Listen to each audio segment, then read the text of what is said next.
Joining me now is Jason Johnson, politics editor for The Root and an MSNBC contributor, and Paul Berry of Nightlife with Paul Berry III, and a former congressional candidate of Missouri's 1st District.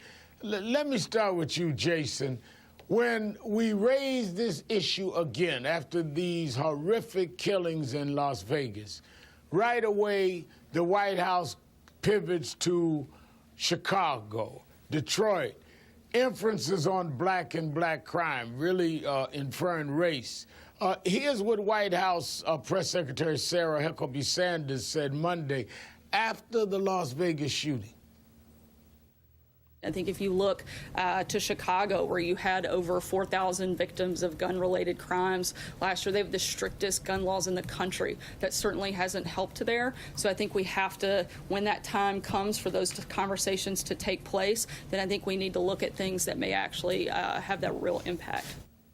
So we see them pivot right to Chicago, not bringing up the fact that many of the guns, if not most, in Chicago come from over the border in Indiana, and if there were federal laws, there would not be the problem there, just avoiding that. But also the inference of inner city, which is always implicitly race and black-on-black crime, not dealing with the issue of something that 94% of Americans, according to some polls, want, as simple as having background checks. But they don't even deal with the issue, Jason.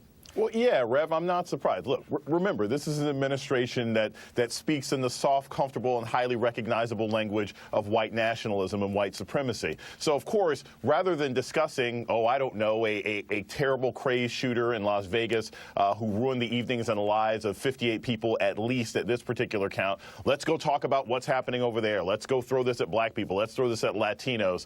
Let's distract in some way from the issue at hand. But the core issue is this, Rev.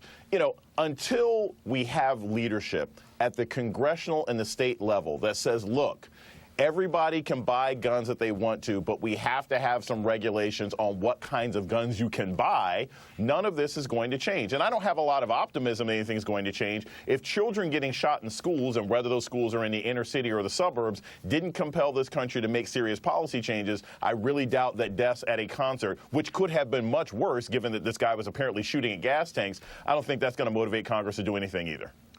Paul, you ran for Congress. I mean, what makes this Congress understand? Many of us feel, well, okay, fine. They really don't care about the kids in Chicago. Some of us feel that, or in the cities.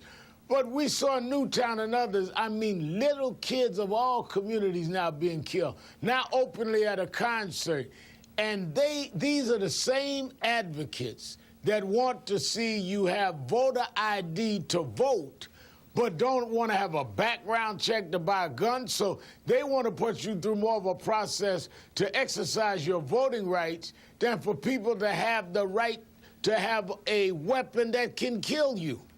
Well, let's look at the focus of Congress and the media over the last week.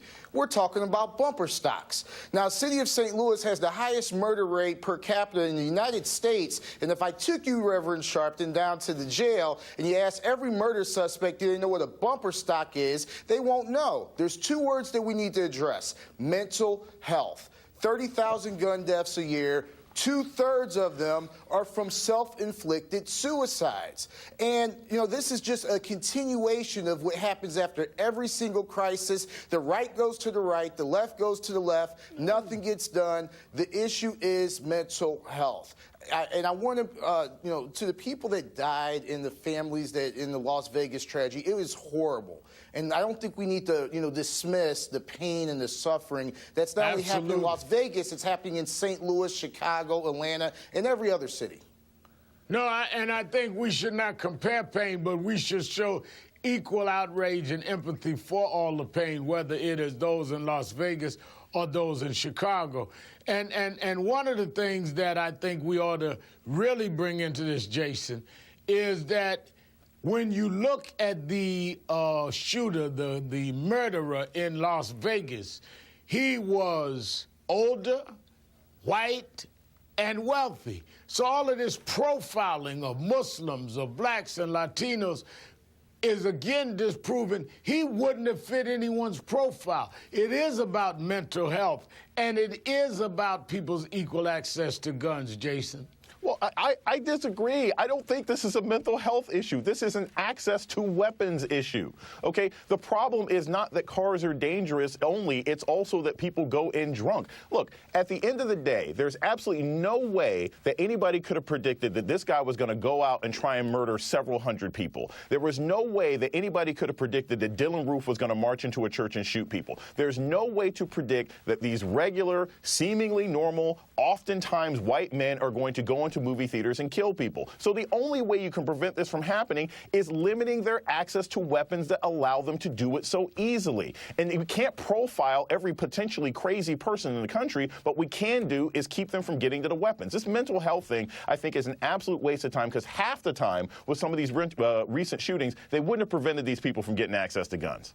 Well, we can debate that. Let me say this. We can debate that, but I think anybody, whether you consider them having mental health issues or not, that would plan to shoot at people in a concert or on a street corner in Chicago has a mental health issue, but we can debate that another time. We can agree that easy access to guns is the critical issue. Right. And I think that is something that we can agree on this show, even though we may disagree on mental health. But I think bigots have mental health issues. I think mental health has to be defined. But I think that all of us should be getting the Congress to agree on easy access to guns. That's the real issue, Paul.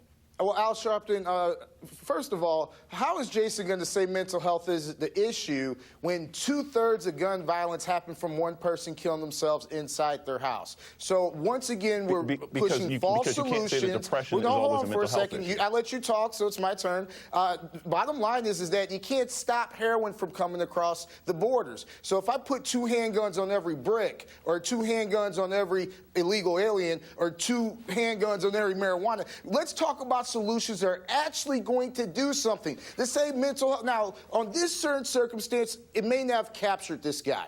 But what about the 2/3 of people that are killing themselves with handguns? We need to get into mental health. Domestic violence. A lot of the urban violence that happens is written off as gang violence. It is a continuation of domestic violence. Somebody slaps somebody's sister. They want revenge because the criminal justice system in their eyes isn't working, so they're going to take that revenge. Once you start whittling that down, you'll be surprised on how little and how few deaths are actually by this mass terror.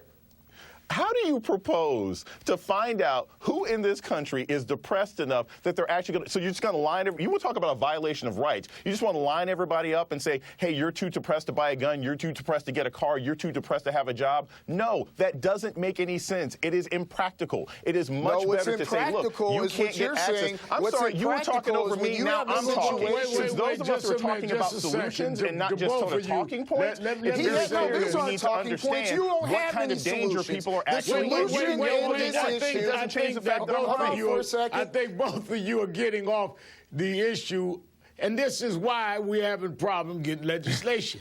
We're debating mental health rather than equal access. We can disagree to what degree mental health is there. It's 2/3 of the murders. Just a second. But we can all agree that, and I've got to say that I think mental health is an issue, but I agree with Jason. How do you gauge it? But well, ask me you and can I'll tell definitively gauge how you deal with easy access to guns, and that's the issue. Let's not give people on the other side of these arguments a distraction and an easy way out. I tell you what, in order to not do that, let me go to one of my seniors, because I've learned as I get older, maybe the elders knew what they were doing. Thank you, Jason Johnson and Paul Berry. Coming up, I'm